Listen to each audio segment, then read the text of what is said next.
you ended up feeling every man's trauma.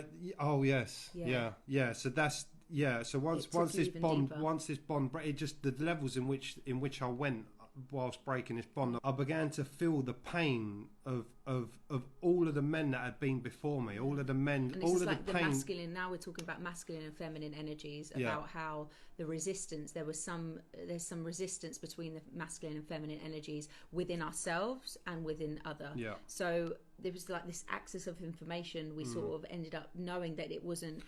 It was traits between the masculine and feminine. Yeah. But it was mainly running through the mouth. I was releasing. It wasn't like the female line.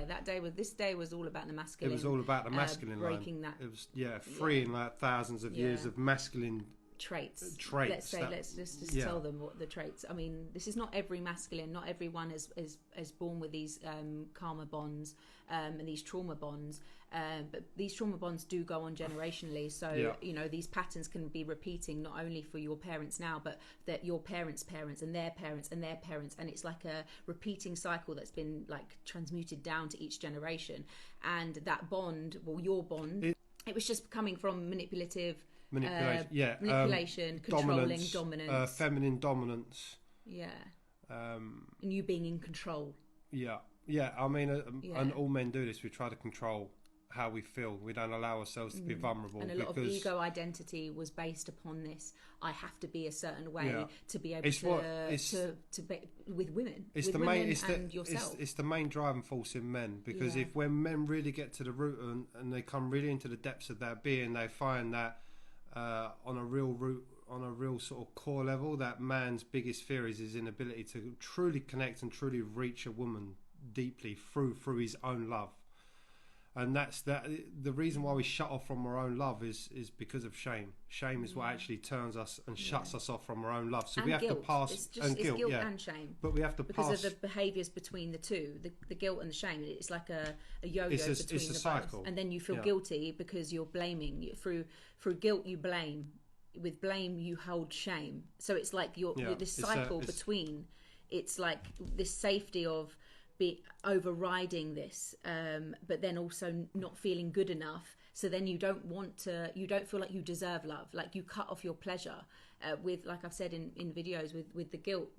You hold guilt, but you're blocking pleasure. So you end up punishing yourself by not enjoying the pleasures of life because you don't feel worthy enough, and that comes to shame again. So you're in this lower vibe chakra of these three chakras of fear, blame, and shame. You're going round and around and around because you can't break it. You can't get anything that's worth the light, the love, because you don't feel worthy of it. But it's just, where the hell did this come from? And suddenly it comes from our own darkness. It comes from our own because darkness. Because we don't feel worthy of our own light.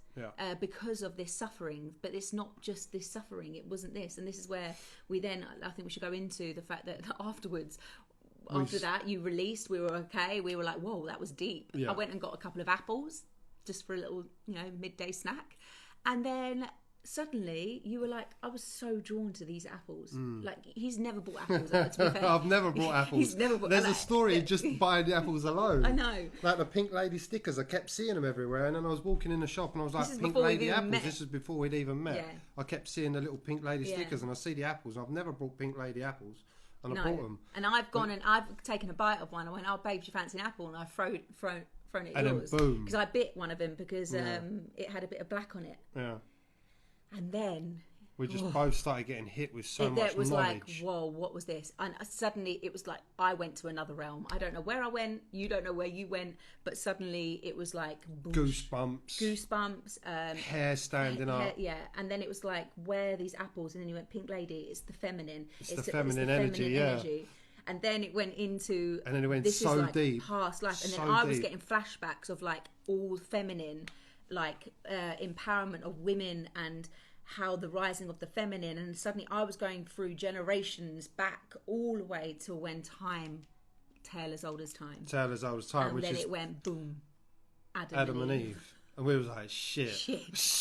But like I come from a Jewish family, and I learned a bit about the story of Adam and Eve back in Cheder, but I was so not really aware of the story. Like, you kind of know a little bit about it, right?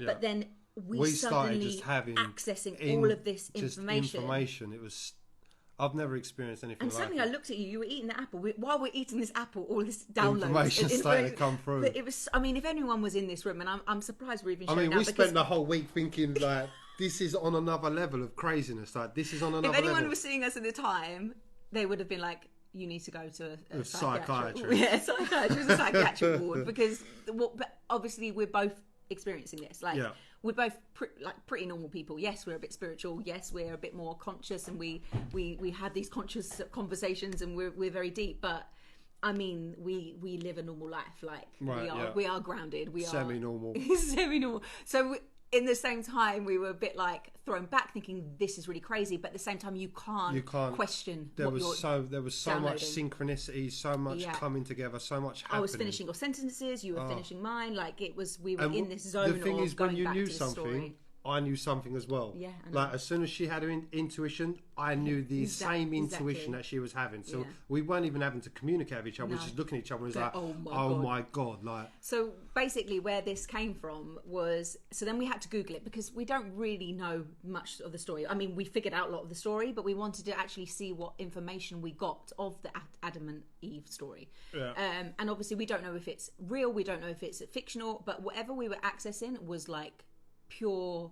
It was like pure real. It was pure and whether or not it was a fictional story and Adam and Eve were created, blah blah blah, whatever. But this access is like the first experience of mankind on this earth. It's the first experience of mankind suffering on this earth. Suffering on, and it was like blame, shame, and guilt. Blame, shame, and guilt. And we found it because the one thing it said, even if you Google Adam and Eve story on Wikipedia, it comes up saying the root cause of all evil is shame. Yeah, and it was exactly what we'd been working through. And then we were like, well, why is it?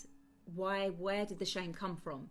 And it was because a little bit of the background of the story was Adam and Eve were the first. Well, actually, Adam was the first. Adam mankind. was only Adam. Yeah, only Adam. It was just Adam, and Adam broke off his right rib to create Eve because he wanted a companionship. He wanted to share his life on earth that God gave him with someone to enjoy the pleasures of life, to garden, to do whatever he wanted. He wanted a companion, so he created Eve so they could be a companionship together. So same soul, two different people, and this is the twin flame journey. Yeah. And this is why we were like we didn't even know we were twin flames until this moment. It was only after this began to bond us on another level. We were like, okay, this is strange, what's going on? Because we didn't know it was twin flame at all, did we? Even though I knew that I had a deep love for you straight away. Yeah, and I obviously same. And I've always believed in that twin flame. I've just not known who it was, but I knew I had one. But anyway, so same soul, two different people. So that initial breaking, and then you creating me.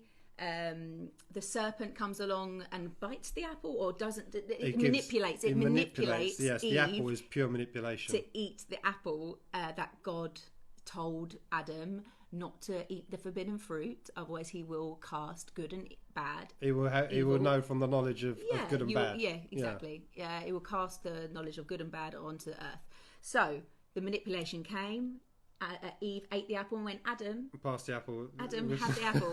So I manipulated this one into eating the apple. And then I blamed you. But then you blamed me because God then casted all the evil and blah, blah, blah. And the shame. The shame come from the fact that you ate, that the woman took. And then I felt shame because I felt shame because you're blaming me for eating it. So I thought, oh my God, I've taken blame and I've created shame within myself, which has made me suppress. He's blaming me, which is making you the dominant, the manipulator, because then you were like, make it out like it was my fault. So this manipulation went from the serpent to me to eat the apple, to give the apple to you to blame me, and then that's Eve what created to be suppressed. It created the separation of man and woman, because you were constantly blaming women, and we were like, how is it our fault?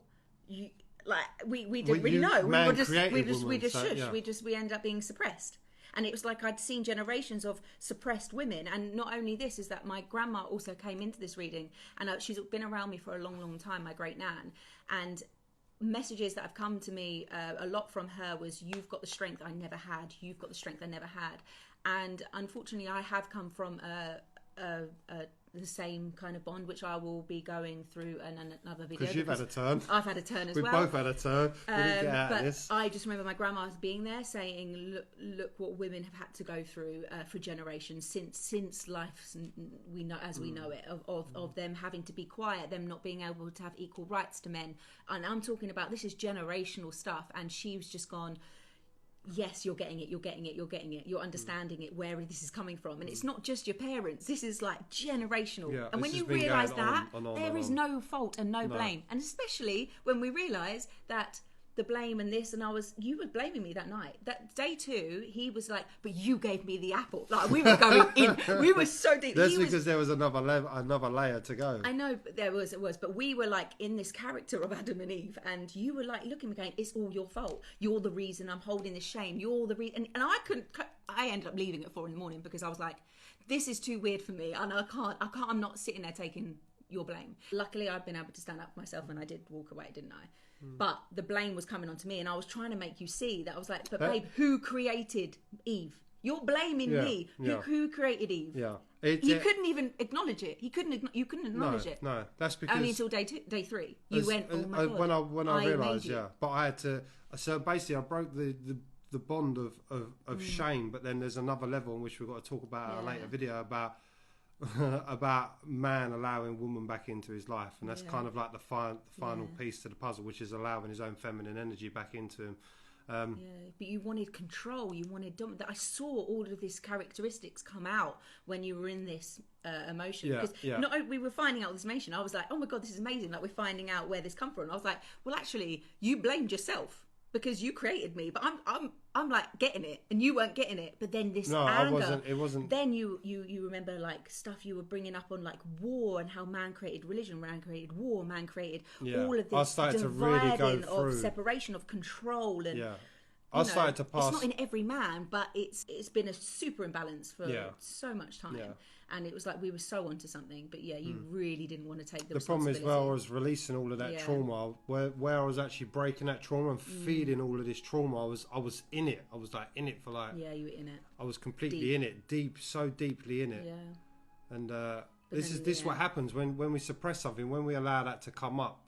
We're not like just it's just waves. That's what I was saying. But like it wasn't today, just your memories of your lifetime. No, it wasn't. It was like it was like mankind's memory. I was having like visions of war. I was having visions of like of skeletons of just like carnage, of killing. I was just having all of these images coming up into my head because I was releasing this. I was releasing this trauma. But obviously, because whether it was your own lifetime or others, we don't even know. We don't even know what we were accessing. But it was exactly the same for me with the feminine, about the manipulation. Because I was the manipulator in this. Obviously, the serpent manipulated me, and then I manipulated this one. So this manipulation and I know I've been carrying manipulation my whole life, and this was something else I kind of had an acknowledgement of. But because he was so deep in his, it was like this was a resistance. This was the day 2 was the day that I could have run a mile and never come back. And so could have you. Well, we would have obviously had to come back, but that runner chaser thing, because it was like this realization of, gosh, am I the manipulator? So I was like questioning as well, but we needed to separate that time. The separation stage. Yeah, it brought so much. It brought so much. Conscious. You know, I've already been going through a journey of becoming more conscious, but this made everything conscious. Everything. And as it made everything conscious, it left with one last thing. You know, when we hold on to shame, we repress love, and that's what happened to me on day number 3. Was I started to go through this real darkness to the point where I actually was happy. I wasn't going to go and kill myself, but I was happy to not be here anymore. That's how deep it went. You said it a few times, and I was like, "This is day 3." But this is day 3. Like the days. We're still on day 2. Like that, obviously, this was the day 2 of just breaking that generational shame trauma. And it was hard for me to see you go through that. But it obviously triggered some bits within me as well, which we'll go into. That's when I realised the biggest thing in my life. Which was? I'm not going to tell them. We'll make them wait until day 3. Okay. The secret, the key to life. Yeah. Okay. Well, look, thank you for watching day 2, and I hope you guys stay tuned for day 3. Because it gets even...